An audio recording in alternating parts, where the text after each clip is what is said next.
Hi everyone, my name is Sandra and I live with my mom in New York City. My mom is a very strict and demanding woman, and usually I always listen to her. But recently I found out something about her that completely changed my opinion of her from the worst side.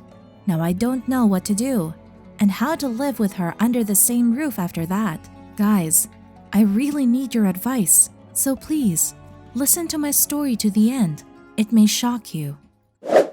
So, I'm in high school, and I do figure skating. I'm doing great, and I'm only friends with girls who are as successful as I am.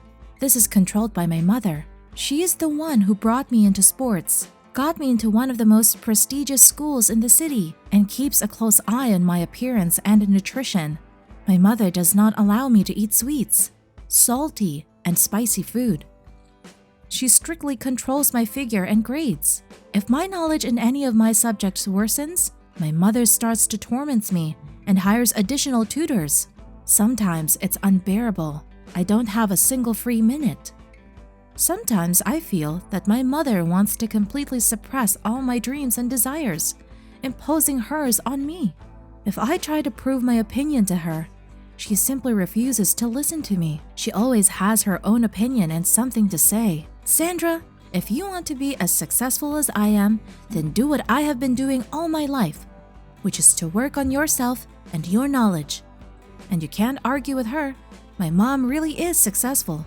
She's a beautiful woman who runs her own business and manages a whole bunch of people. And all of this she achieved through hard work and willpower.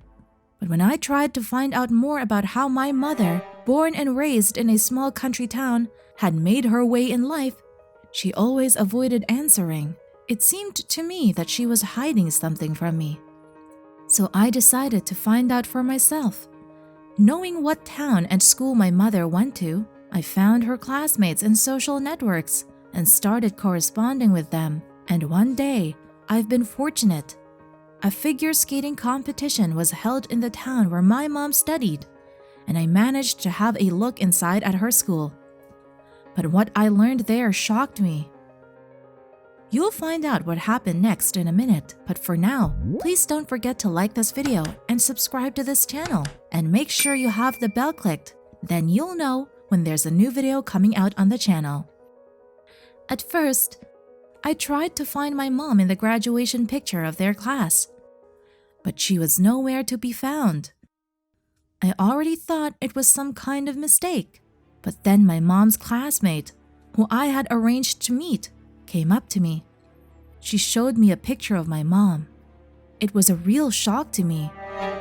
She looked very different when she was young. She had thick glasses, sparse gray hair instead of a gorgeous mop of shiny hair, and her skin was covered with pimples. Mom was standing behind everyone else, her eyes down to the floor. It was a shock. But the more I learned about her, the more angry I became. It turned out that Mom had never been on a diet, even though she told me otherwise, that she didn't take care of herself, and that she was a terrible student. She did not play sports and never won any medals or awards. Mom had hardly any friendships with anyone, and she wasn't interested in anything. Even after high school, she wasn't going to go to college. She just sat at home and ate donuts until a letter came telling her that she had received an inheritance from a wealthy relative. Then Mom moved to New York City. That's where she went to a plastic surgeon who made her beautiful. Then she found my dad, married him, and that's how I was born. And with her new status, my mother began to teach others about life. She made up a legend that she had achieved everything by hard work and started setting an example for everyone. I was shocked. The most frustrating thing is that my mom is trying to control me in every way and says that if I follow her example, then I will definitely succeed. Although, if I really follow her example, it will be enough to lie on the bed and do nothing, just waiting for the inheritance. It turns out that not only did my mother lie to me, but she also manipulated me. This makes me very uncomfortable. I can no longer listen to her advice and orders. I want to leave home. Guys, how would you react to this if you were in my place? Do your parents demand that you do everything they say? Write in the comments. Perhaps your answers will help me decide what to do next. I'm Sarah. I'm 15 now, and I come from a pretty wealthy family in Florida. My dad, by hook or by crook, ran his own business, which made half the town hate him, and the other half work for him. One day, he got sued for not paying his taxes, but somehow he managed to get away with it. And after that, he became an even more arrogant asshole. I was coming out of school one day. A black minivan pulled up and two black-clad figures grabbed me and pushed me in the van. "I'm kidnapped," it went through my head, but I wasn't really scared, to be honest. One of the kidnappers jumped into the front seat, started the car, and we sped away. The other one was sitting next to me. He was wearing a mask, but I noticed that he had very beautiful eyes. Half an hour later, the driver stopped the van. They blindfolded me, took me under my arms, and led me, as it turned out, to some small cellar. There was a mattress and a pillow on the floor and a small chair in the corner. "I'm sorry we had to do that to you," said in a soft voice the guy who was sitting next to me in the minivan. "Do you want some water?" I nodded in response. He sat down next to me on the mattress and took off his mask. "I'm Donnie, by the way," he said quietly to me, "and I know who you are, and you're here now because of your father. I'm going to demand a ransom for you because your father owes big my family. My father is a terrible man."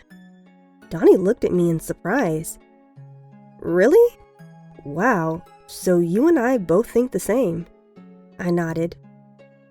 "Your father wanted to buy my family's store, but when our family turned down the deal, he set the building on fire and burned it down. Now we can barely make ends meet to live on." I looked at Donnie. I was so ashamed of my father, so I decided to help the guy. "Donnie, I'm afraid my dad won't pay the ransom for me. I'm not that important to him. He'll spare the money. But I have a plan to help you." Donnie looked at me in surprise and smiled. "You're gonna help someone who kidnapped you? Sarah, you're amazing, girl." And those words made me feel so good. I told Donnie that we were going to sneak into my house at night. I know the password to the alarm, and I know where my dad keeps his money. We take everything we can carry and split the money 50-50. Are you in? Donnie and I shook hands and waited for the night to come. It was getting chilly in the basement, and I was lightly dressed. "Donnie, can I sit closer to you? I'm cold." Donnie moved in and put his arms around me. I closed my eyes. I wanted this moment to last forever. Before I continue, don't forget to like this video and subscribe to my channel. And make sure you click on the bell, so you'll know when there's a new video coming out on the channel. And as soon as it hit midnight, we tiptoed into my house. Everyone was asleep. We broke into my father's office and I typed in the password and opened the safe. It was stuffed to the top with money. After filling 2 bags with cash, we went out into the hallway. But then my dog started barking. "Damn it, Pfeiffer, be quiet, be quiet." But the dog continued barking happily after noticing me. Immediately the light came on and my father ran down from the 2nd floor. "Oh, that's it. You decided to steal from your own father? I'll send you behind bars, both of you," Dad yelled. Donnie reacted quickly. He pushed my father to the ground and with the duct tape he had in his pocket, taped his mouth and hands together. I locked Pfeiffer in the kitchen and we ran off with bags full of money. In the basement, we counted our catch. Wow, that's almost $600,000. Donnie was shocked. We split it evenly, just like we'd agreed. Donnie gave some of his money to the family to help grow the business. And I decided to leave town and start over. "I want to go with you, Sarah," Donnie whispered and hugged me tight. We hugged, got on the first bus we could find, and drove to my aunt's house in Nevada. Upon arrival, I called my mom and told her everything. Turns out she'd slept over at a friend's house that night and didn't know what happened between me and my dad, but she whispered that Dad was looking for me. "Don't worry, daughter. I won't let him hurt you. He won't harm you." A couple of days later, I read in the papers that Dad was being accused of a pretty big case involving fake money. And there's irrefutable evidence of his guilt. "Thank you, Mommy," I whispered joyfully and realized that I could breathe out now. My father wouldn't be ruining my life anymore, at least not anytime soon. And Donnie and I sometimes remember the story of how he kidnapped me and how our relationship with him started. What do you think of the story? Write in the comments. I'm very curious.